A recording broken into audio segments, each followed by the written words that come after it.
Why did you build this, Peter? Lady in town, she said, you're just an exhibitionist. And I said, if I was an exhibitionist, I'd have it across the road.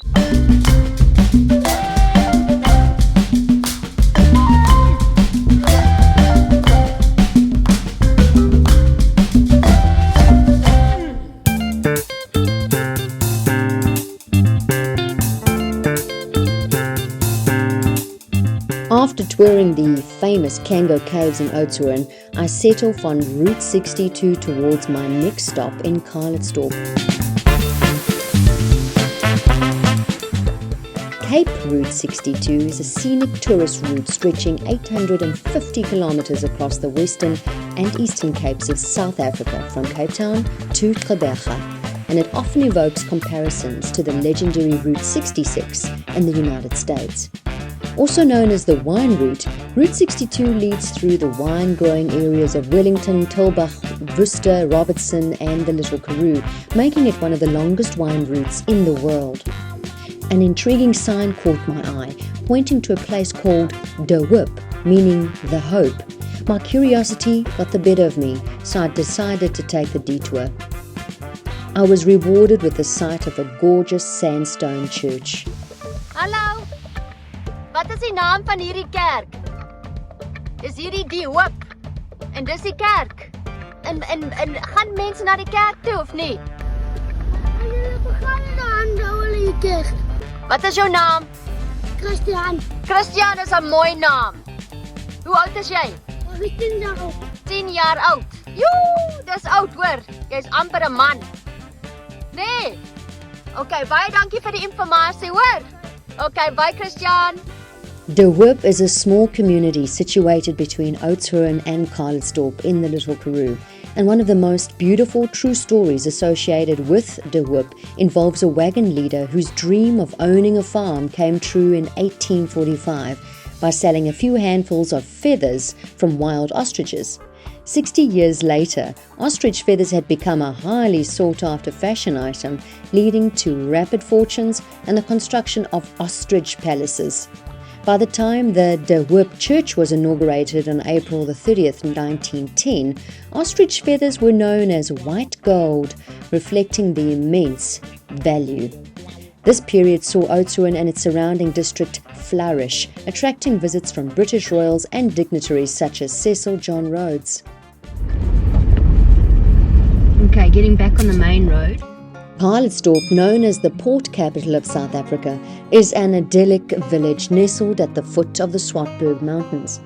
This area is celebrated for its unique combination of geographical factors such as soil, climate and topography, and the region's icy cold winters and dry summers are ideal for producing excellent apricots, luscious muscats and fine Cape port crafted from traditional Portuguese varietals.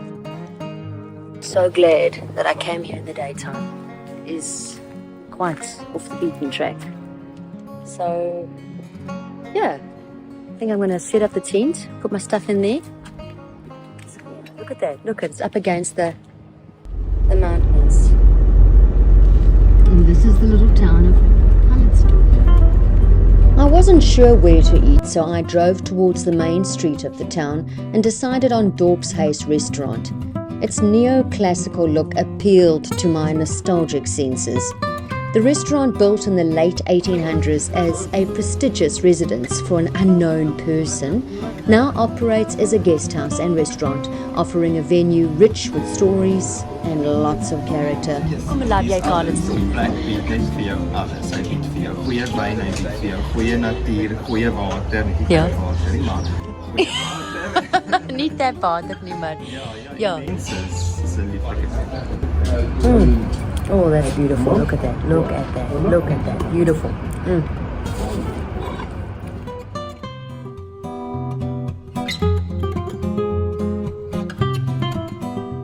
Okay, I'm ready for bed.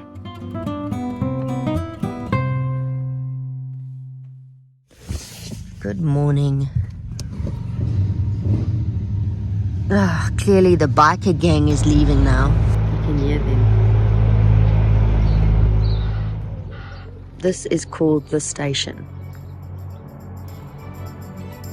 It used to be the old Calitzdorp station.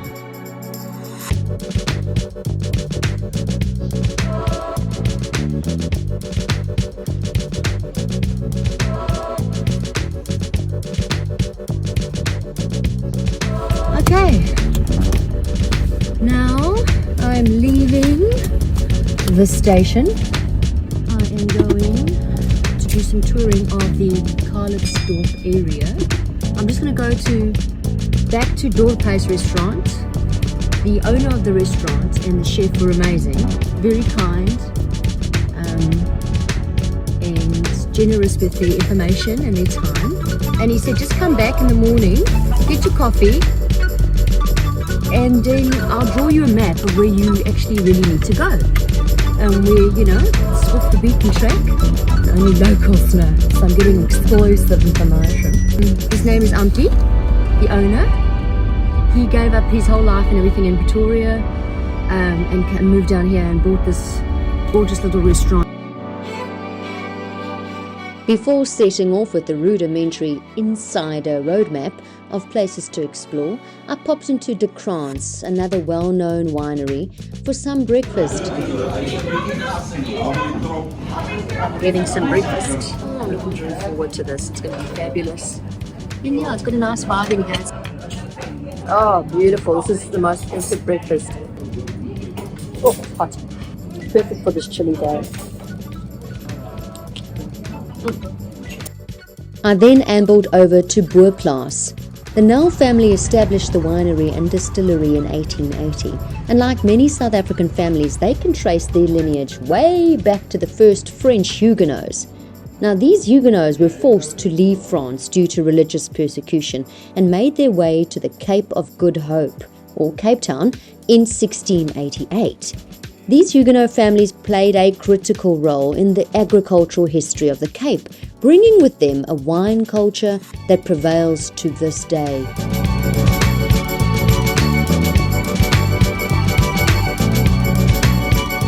Small towns have a special appeal, and Calitzdorp is no exception. Walking through its streets, you feel welcomed by friendly faces and beautiful brookie-laced verandas surrounded by lush bougainvilleas. The town is a calm, timeless atmosphere that's so easy to fall in love with.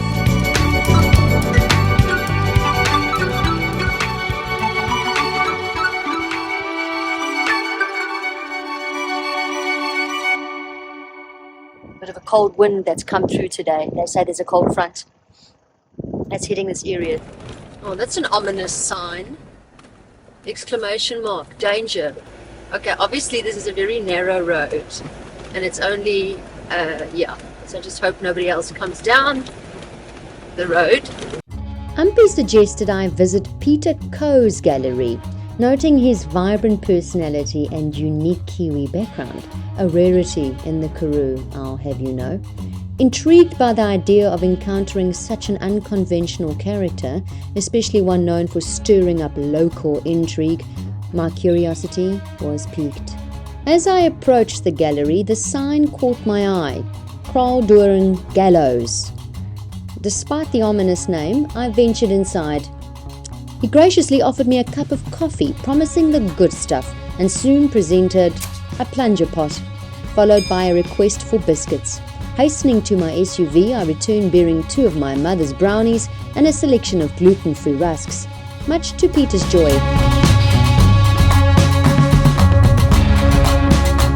The lady who made the crow and fish stayed here with a boyfriend, and I got into fabric design. I noticed. Do you have a website, Peter? No, silly.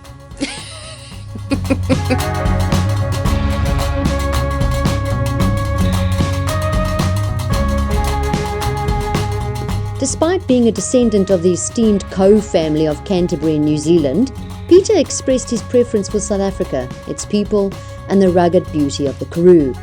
He shared that while his wife had departed for Cape Town, finding the solitude of their remote home too isolating, he remained committed to the Karoo, steadfast in his love for the land and its inhabitants. Why did you build this, Peter?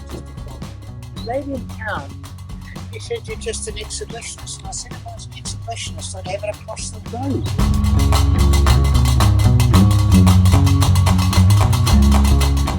I envy your trip over to Prince Albert. What do you want to come with? No, I've got guests coming today.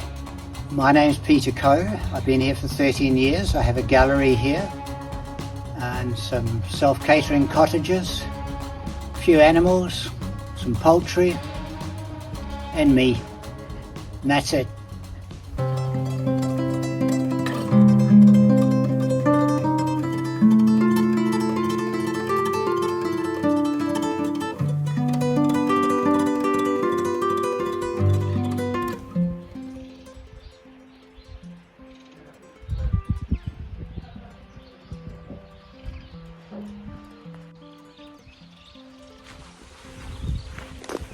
Touriga Nacional, Tinta Barroca and Cesar. 50% Touriga and equal amounts of the other two. From this vineyard. From this vineyard, yeah. White port. That is surprisingly refreshing. Fantastic,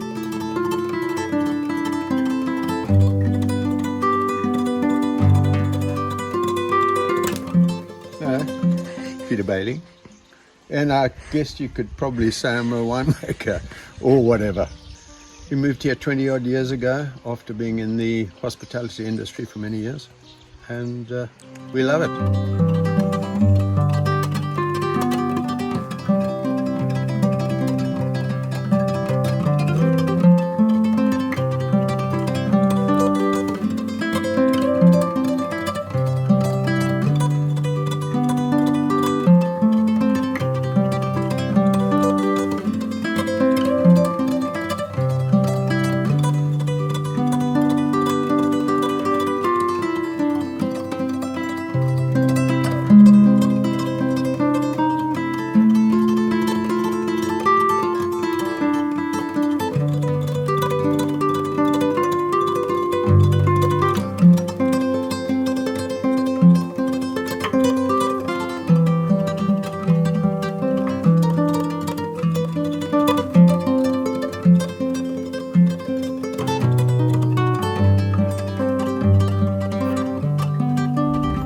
If the road gets wet, then the road becomes quite slippery, and the Swartberg Pass is beautiful, but don't mess with it, especially with the rain. So, it's so beautiful.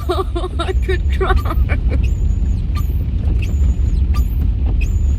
Okay, I'm gonna show you. Hold on. The video doesn't do it justice.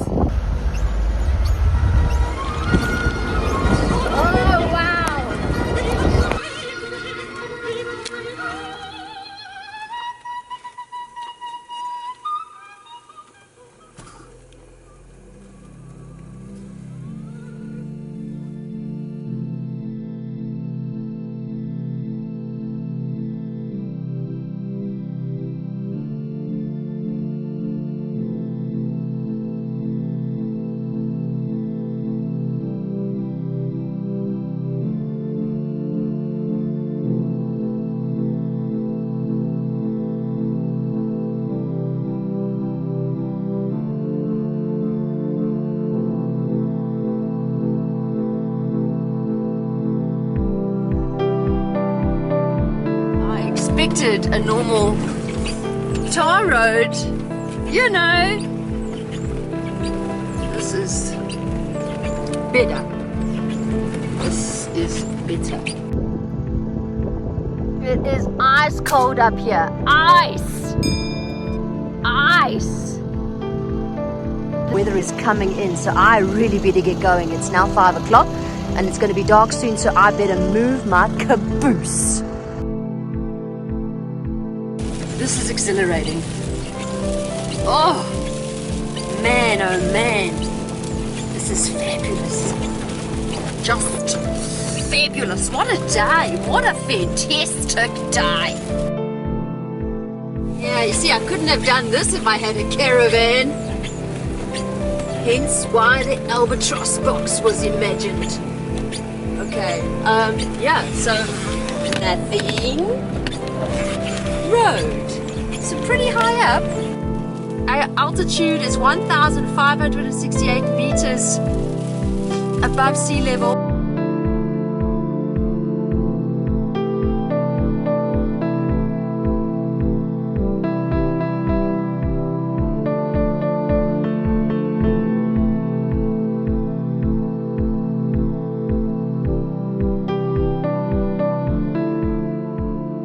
I'd love to climb to the top. Not gonna happen. I think I should just get to Prince Albert now. It is snowing. It's actually snowing.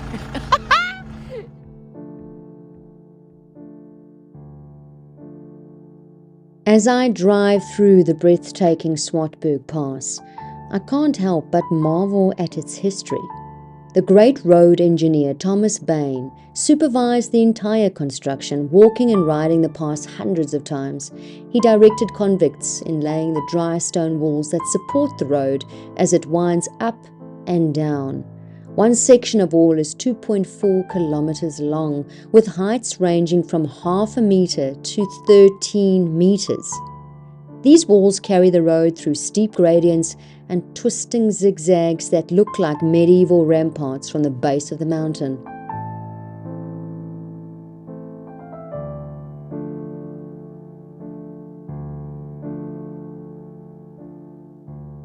Driving down this great pass, I don't see a single car.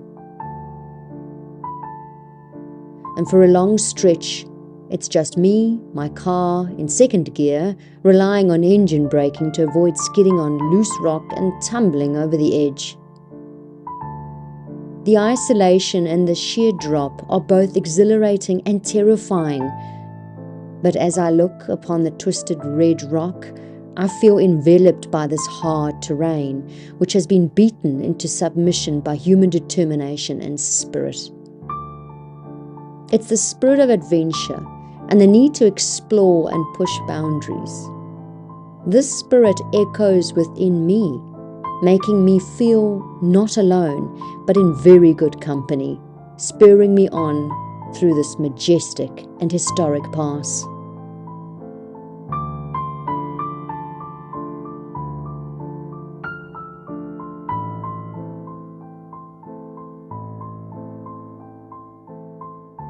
Thank the Lord, I'm through, because you can't do that at night. That is not wise.